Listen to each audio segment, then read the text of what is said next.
Sa balitang sports, bigo na naman po ang isang Pilipino sa larangan ng boxing.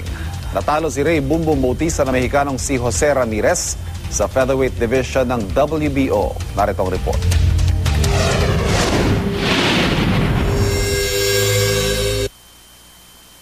Matapos ang 8 sunod-sunod na panalo sa loob ng kalahating dekada, natalo ang boholanong boksingerong si Ray Bumbum Bautista sa kamay ng Mexicanong si Jose Ramirez. Umabot sa 12 rounds ang kanilang laban sa University of the Southeastern Philippines Gymnasium sa Davao City. Ito na ang ikatlo sa magkakasunod na panalo ni Ramirez. Ang naunang dalawa, parehong knockout. Sa unang round pa lang ng laban, bumagsak na si Bautista sa malakas na left hook na pinakawala ni Ramirez. Sa mga susunod na round, nabigo si Bautista na makapagpatama ng power punch na makakapagpabago sana sa direksyon ng laban. Pagdating sa ika-10 round, duguan na si Bautista matapos masiko ni Ramirez. Binawasan ng referee ng 1 punto si Ramirez. Sa pagtatapos ng bakbakan, 2 judge ang pumabor kay Ramirez at 1 naman kay Bautista. Sa huli, bigo si Bautistang makuha ang WBO International Featherweight title.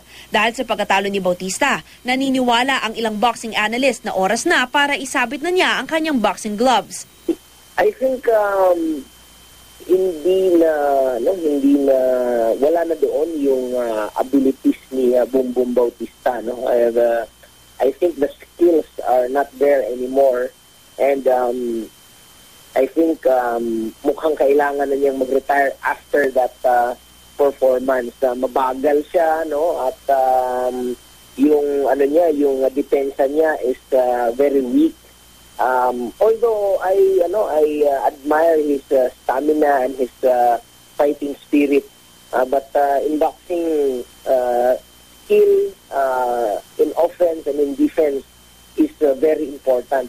Wala pang reaksyon si Bautista sa pahayag na ito ni Top Dasan na isa rin sa mga hurado. Hindi naman nagpa-unlock ng panayam si Bautista matapos ang laban. Para sa unang balita, Mav Gonzalez reporting.